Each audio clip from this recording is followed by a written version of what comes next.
Well, we have a special report here today on Turf Business TV. We're joined from Hazeltine by two of Britain's premier greenkeepers. We've got Lee Strutt, who you'll know from the Royal Automobile Club, and Steve Chappell from Glen Eagles. Well, thanks for joining us, guys. How's it going out there, Steve? It's going absolutely fantastic. We've had a real blast for the last 10 days, and we're now just getting ready for the big show to kick off tomorrow morning. So, Lee, what's Chris had you doing for the last 10 days while you've been out there then? Well, we've been doing quite a variety of different tasks, from hand mowing greens, we've been at hand mowing approaches, mowing fairways. Last couple of days we've been doing stimping. The back end of last week we had quite a bit of rain, so we was out with the guys squeegeeing and doing some drainage work. So covering a lot of tasks just to get everything ready for the tournament. Now, I think you've both done a few volunteers on these, but obviously, Steve, you 2 years ago, it was your baby. How's things there compared to what you went through at Glen Eagles? This week it's been very, very similar to what we experienced 2 years ago. The weather has stabilised now. It's an absolutely stunning day today. Last week, as Lee just said, we dealt with some rain, and we didn't have that at Glen Eagles, but it's very similar to sort of 2 years ago, really. So obviously it all kicks off tomorrow. When the first match tees off, what's your roles, guys? Our roles are in the morning is that we're responsible for doing the green stimping on holes 5, 6, 7 and 8. That's undertaking sort of stimping on after mowing and after rolling, so Chris has a good idea to make sure that we've got consistent speed across all the greens. And you're working as a team, the pair of you, are you? Very much so, yes. Yeah. A dream team from Britain, UK. Are you meeting lots of guys from around the world out there? Yeah, we have. Yeah, we've there's a whole variety of. Obviously, there's a fair few in-state Minnesotans, but we've got guys here from Japan, Sweden. There's some guys from the Far East as well. So a lot of American expats that have taken this opportunity to come home to attend this tournament.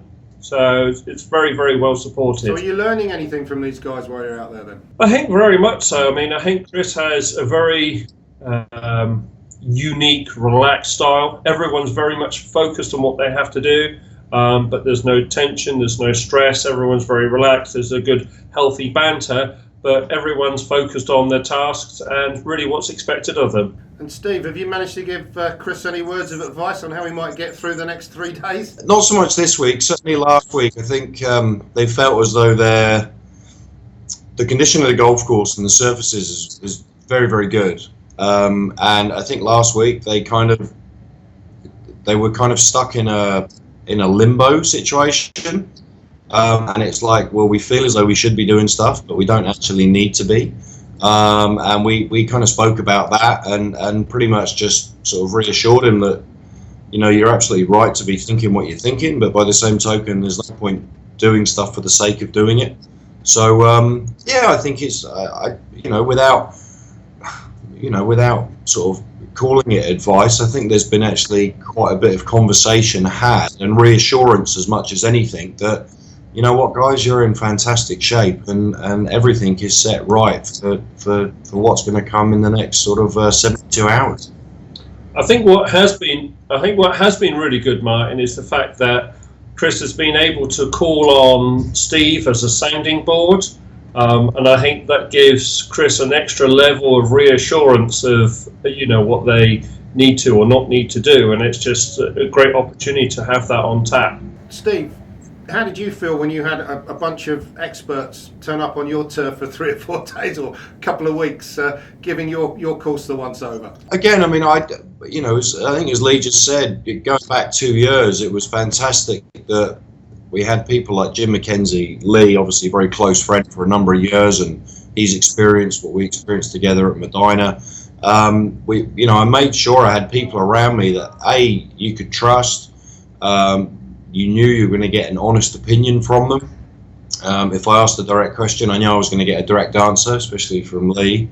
It was good, very reassuring in many respects, and good fun as well at the same time. Steve, what's the quality of the playing surfaces like out there, and how do they compare to the surfaces you put out a couple of years back? I have to say, I think the greens are as good as any I've ever walked on.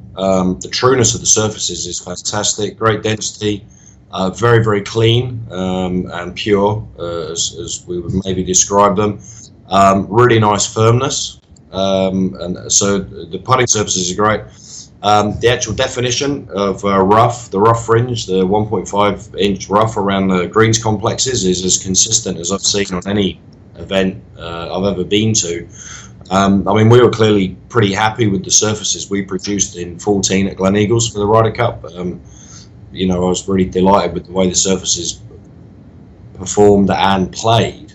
But the what the guys have turned out here, the quality of finish, the attention to detail is on the money. It's as good as I've seen anyway.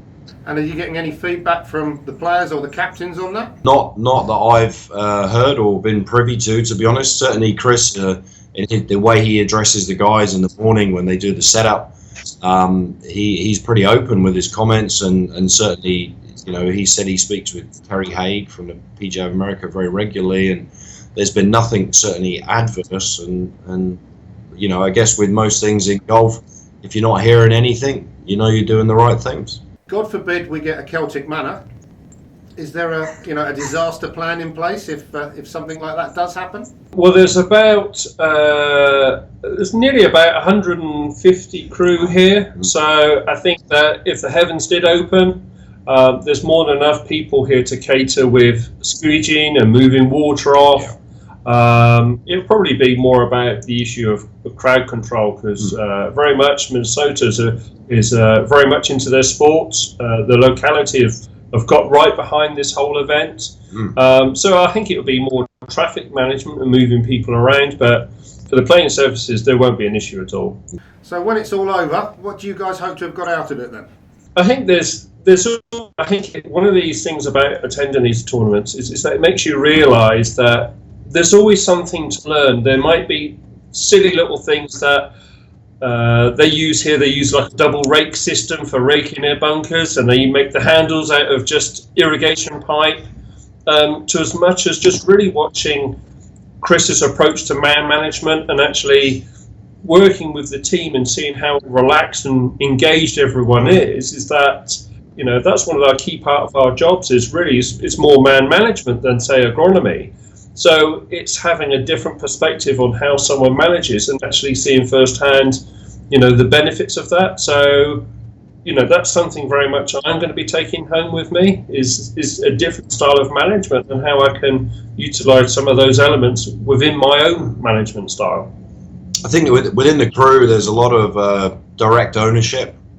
So people have got quite set responsibility for either a specific area of the golf course or a specific task that's carried out, and I think that's quite refreshing to see, to be honest. There's not as much micromanagement, I wouldn't say, as we see in the UK, or certainly the way it's perceived to be. I mean, I think Chris gives a very good, clear direction of where he wants them to be, but he delegates that opportunity to his team to find a process to achieve that Chris's target, however they want to do it. So it gives them, like Steve says, it gives people ownership, and that takes on a lot more responsibility but interest into the task. And I think that it spreads throughout the whole team. So I think that's a definite plus. That's what you guys are going to bring back. Let's hope the European team bring the cup back. Will there be a nice big party on Sunday night, win or lose? I think they've scheduled a big party. Unfortunately, we won't be here. No. We leave Sunday morning, and we'll be celebrating at Chicago Airport. So we'll be with them in spirit, yes, but not physically. Enjoy your experience out there, guys. Thanks for taking time out of your very busy schedule out there, and we'll catch up with you back in the UK.